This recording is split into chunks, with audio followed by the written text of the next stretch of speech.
Hey everyone, so today's video is a little bit more in depth. It's about houses and about finance and how owning a house is the best financial decision that somebody will ever make. And how owning a stock is one of the worst financial decisions anybody could ever make.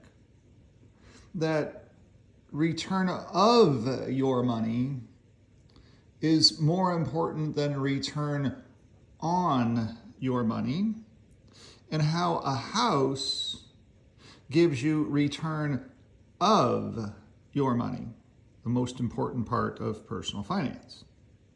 So here we're going to keep it very simple. We're going to take a house, any house, doesn't matter, and we're going to house versus stocks. Okay. And the stability of housing over a long-term track record. Because remember that the number one way to become a millionaire in our society is real estate. It's the number one way. So 9 years ago, I built a house for $260,000. That was 2013. And that house has increased the value to at least $720,000 today. The house I'm sitting in, the house that provides me shelter from storms. I'm not sitting out in blowing 30-degree weather today. Instead, I'm in toasty warm weather. Shelter from a storm is one of the other things that a house provides people. Stocks don't provide you shelter from a storm. You still have to lay out in the middle of downtown Toronto or downtown Windsor homeless with a stock portfolio. It doesn't provide you anything. So a house, my house, has increased in value from $260,000 to $720,000 in 9 years. That's a total return of 176.9%. Divide that by 9 years, that's an average return of 19.65% per year by simply owning a house. Simply being able to buy a house. Doesn't matter if the bank is charging me 7% interest. Who cares? Because then all of a sudden I only have a 12% return. Aw, darn. And I have shelter from a storm. So as long as my interest rate at the bank is not any more than 20%, it's still beneficial to own a house that is sheltering me from a storm, because there's shelter value to a house. There's no shelter value to a stock. So we can't lose track of this shelter value because that's an intangible value. But we're going to give it some kind of a tangible value in our mathematical model here. So what we're going to do is we're going to say that, hey, if we stayed at a similar hotel sheltering us from a storm, we're going to spend $135 a night. That's $4,000 a month. By 108 months, 9 years, 108 months. So that's $437,400 that I didn't have to spend for a hotel so far. So that's money that I've saved by not having to spend it if I had a stock portfolio. Okay? I've got shelter. I don't need to buy shelter. My house automatically provides me shelter. So if I think about my value, that so far I'm up $460,000. I add $437,000 together because money I didn't have to spend at a hotel because I've got shelter. So my total value for my house is worth $897,500 over the last 9 years. And it only cost me $260,000. Plus some interest. I paid it off pretty darn quick. Some interest. So 720 is its current value, plus the 437, that is $1.157 million. 1.157. I'm suddenly a millionaire just by owning a house. By owning a house, having shelter from the storm, I am a millionaire. Which is 345% over 9 years. It's what my portfolio increased by. Money I didn't have to spend and value I have sitting here. Return of my money, if I sold my house today, I could sell my house for at least $720,000, which is return of my money. All right? 260,000 of my money I put in, now worth 720,000. Return of my money, more important than return on my money.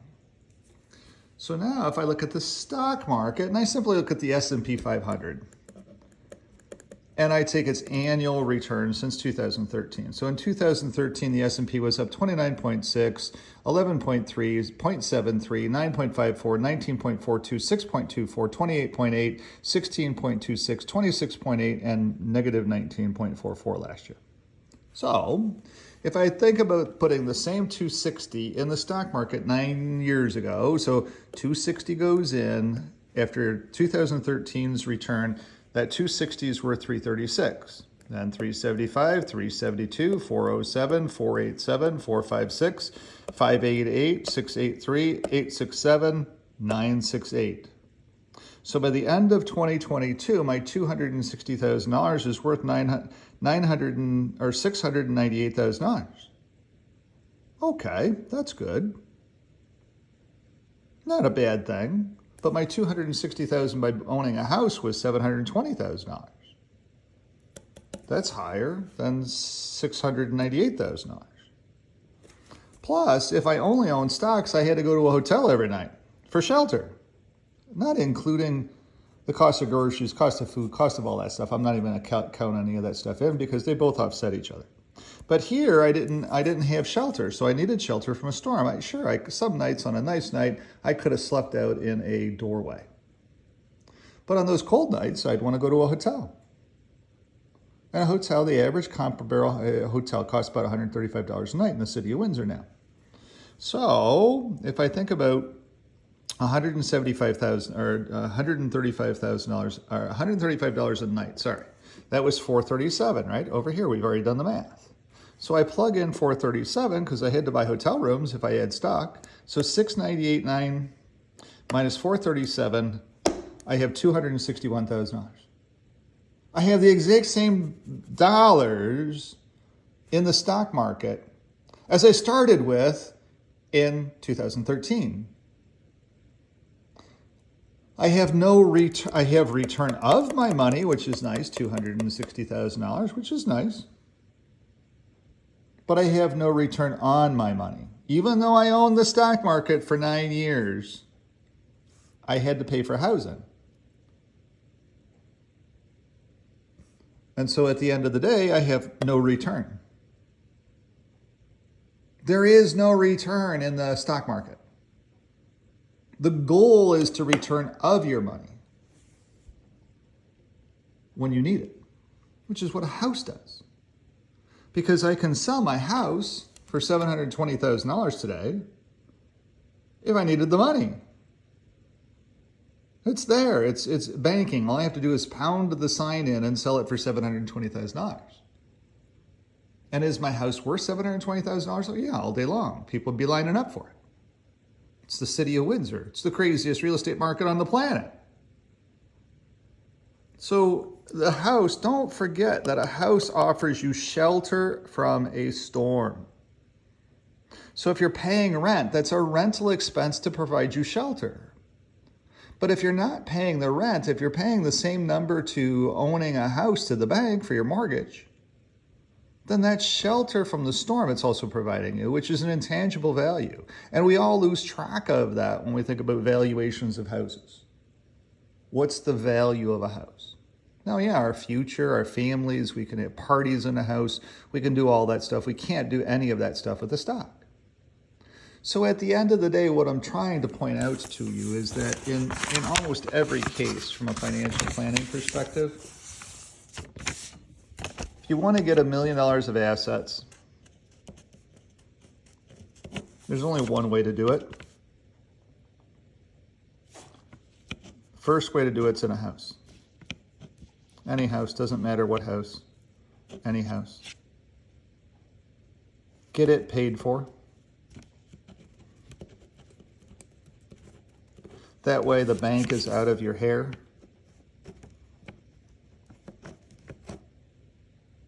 And then either buy a rental property, another house, because it'll serve you just as well, or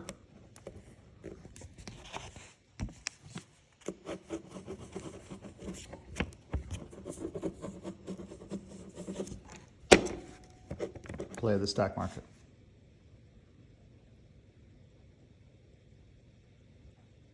It's that simple. It's very, very easy. So if you're playing the stock market right now by renting a house, but you have enough equity or enough savings or enough credit to be able to go out and buy a house, you're better off going and buying a house. The math doesn't lie because of shelter from the storm. So if you only have a portfolio right now and no house, then you have to take off your return, whatever you're paying in rent per month, off of your return. Because your other choice is to move that money that you have in stock over to a house.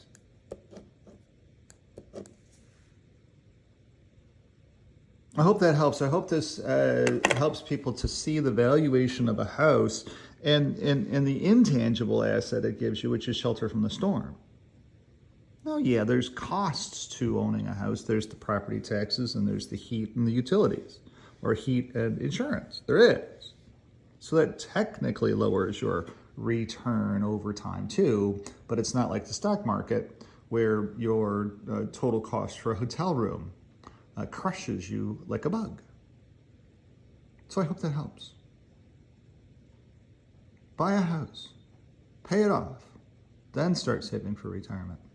You'd be glad that you did. It's where we're at right now at 55. The house is paid off and we're starting to save for retirement.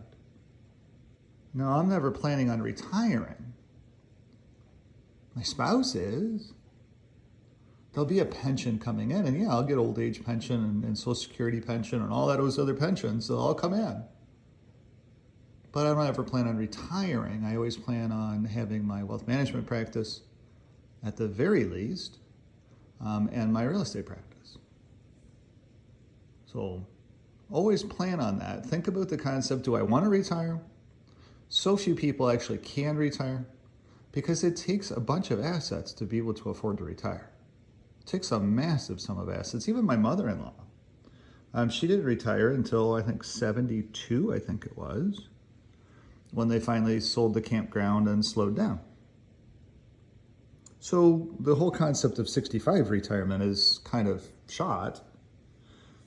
If we have another massive sell-off in the stock market, you know, the concept that the tech sector is going soaring today, literally soaring.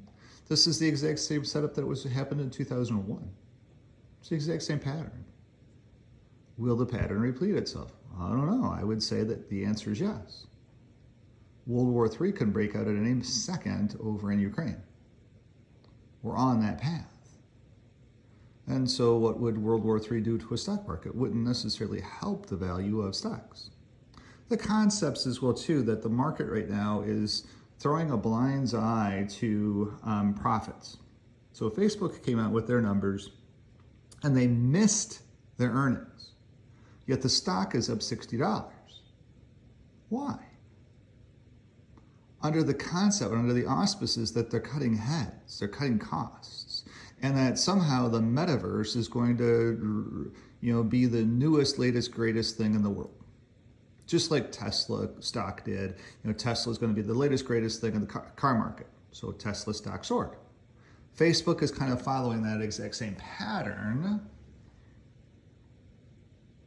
But everybody forgets that Facebook is owned by a guy by the name of Mark Zuckerberg, who is an egomaniacal maniac, and that has not necessarily ended well historically when we think about our presidencies. So, I don't know. It would seem to me that there's better shelter by having my house paid off than worrying about buying Meta stock. Meta stock doesn't offer you shelter from the storm. So, my 2 cents. Thanks for watching. If you're looking for a financial advisor that gets it and says, hey, let's work on paying off debt, let's work on getting debt free, I'd be more than happy to be that financial advisor with you. 519-995-6145. Have a great day. Bye-bye.